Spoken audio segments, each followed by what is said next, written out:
চাঁদাবাজিতে যারা লিপ্ত তাদেরকে আমাদের বুকে টেনে নিয়ে ওই ভালো কাজে লাগিয়ে দেওয়া, এবং তোমাদের হাতেও আমরা কাজ তুলে দেবো যারা এই সমস্ত কর্মকাণ্ডে লিপ্ত আছো। সেদিন সম্মানের সাথে তোমরা বসবাস করবে। এখন তো তোমরা অপমানজনক ভাবে এই সমাজে বসবাস করো, মানুষ তোমাদেরকে ঘৃণা করে, মানুষ তোমাদেরকে অভিশাপ দেয়। সেই ঘৃণা এবং অভিশাপ থেকে ভাইয়েরা তোমরা সেদিন মুক্তি পেয়ে যাবা। আমরা সারা জাতির সমস্ত মানুষগুলোর মুক্তির চিন্তা করি। আমরা নিজেরা খাওয়ার জন্য রাজনীতি করি না, এবং দলীয় কর্মীদের পেট ভরানোর জন্য আমরা রাজনীতি করি না। বরঞ্চ এদেশের দুঃখী ভোখা নাঙ্গা মানুষের পেটে কিভাবে আমরা মুখে একটু খাবার তুলে দিতে পারি আর পিঠে একটু কাপড় তুলে দিতে পারি, এটি হবে আমাদের সংগ্রাম ইনশাআল্লাহ। এখানে মোদিকে যেভাবে খুন করা হয়েছে আপনারা জানেন, আমরা এই 2 দিন আগে উত্তরবঙ্গ সফর করে এসেছি, একইভাবে ওখানেও খুন করা হয়েছে। ওখানে 4টা প্রধান নদী আছে, সেই নদীগুলোকে শেষ করে দেওয়া হয়েছে। আমরা বলেছি ওখানে আমাদের জীবন বাঁচানোর সংগ্রাম হবে শুরু নদী বাঁচানোর মধ্য দিয়ে।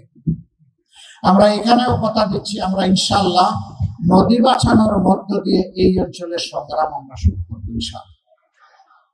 নদী বাঁচলে মাটি বাঁচবে, মাটি বাঁচলে আমার মাও বাঁচবে। এই জন্য আগে নদী। এই নদীতে অনেক বরকত আল্লাহ রেখেছে, নদীতে জলজ প্রাণী রেখেছেন যেটা আমাদের রিজিকের। নদীতে যে পানি আল্লাহ দিয়েছেন যেটা আমাদের মাটিকে বাঁচিয়ে রাখে।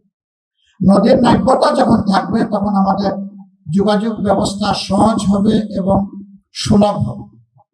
পণ্য পরিবহনে খরচ অনেক কমে যাবে, জনগণের উপর প্রত্যেক যে মূল্যের ভার এটা কমে আসবে। অবশ্য কমে আসার ক্ষেত্রে 3 জায়গায় আমরা হাত দেব।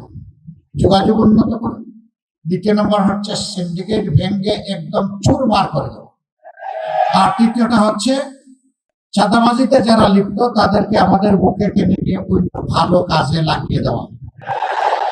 এই 3টা কাজ আমরা সফলভাবে যদি আল্লাহ তাআলার সাহায্যে করতে পারি, আমরা বিশ্বাস করি 1 বছরের ভিতরে বাংলাদেশের মানুষ লক্ষণীয় পরিবর্তন দেখবে ইনশাআল্লাহ। সম্মানিত ভাইরা, এখানে চিনিকল ছিল, কুষ্টিয়া চিনিকল বন্ধ হয়ে আছে। দুনিয়ার সব জায়গায় ইন্ডাস্ট্রির বিস্তার করছে, আর আমাদের একটা একটা করে তালা ঝুলানো হয়েছে। শহীদ মৌলানা মতিউর রহমান নিজামী, বাংলাদেশ জামাতে ইসলামের সাবেক আমির, তিনি যখন শিল্পমন্ত্রী ছিলেন তখন তিনি ঘোষণা দিয়েছিলেন আজ থেকে আর কোন সরকারি কলকারখানায় তালা ঝুলবে না নতুন করে, বরঞ্চ ঝুলা তালা যেখানে যেখানে আছে সেইগুলা খোলার চেষ্টা করবো আমি। এবং তিনি তাই করেছিলেন। বন্ধ লোকসানি চিনি কলগুলা খুলে দিয়ে বিভিন্ন জায়গায় সেইগুলাকে মাত্র 2.5 বছরের মাথায় লাভজনক প্রতিষ্ঠানে পরিণত করেছিলেন। তিনি করতে পেরেছিলেন, তার ব্যক্তিগত সততা ছিল, তার মাঝে স্বজনপ্রীতি ছিল না। তিনি একজন মিশনারি নেতা ছিলেন, তিনি জাতির জন্য প্রাণ ভরে কাজ করতে চেয়েছিলেন।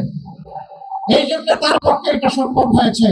তিনি বুয়েট থেকে পাশ করা কোনো ইঞ্জিনিয়ার ছিলেন না। এর আগে তিনি কৃষি মন্ত্রণালয়ে সার্ভ করেছেন, তিনি কৃষি বিশ্ববিদ্যালয়ের কোনো গ্রাজুয়েট ছিলেন না। তিনি একজন আলেমে দিন ছিলেন, আর ঢাকা বিশ্ববিদ্যালয়ের রাষ্ট্রবিজ্ঞানের একজন ছাত্র ছিলেন। তিনি যদি শিল্পে এসে শিল্পের বিপ্লব ঘটাতে পারেন, কৃষিতে বিপ্লব ঘটাতে পারেন, আমরা বিশ্বাস করি জনগণ যদি সুযোগ দেয় ইনশাআল্লাহ তাআলা আজিম বাংলাদেশের সকল সেক্টরে বিপ্লব ঘটবে।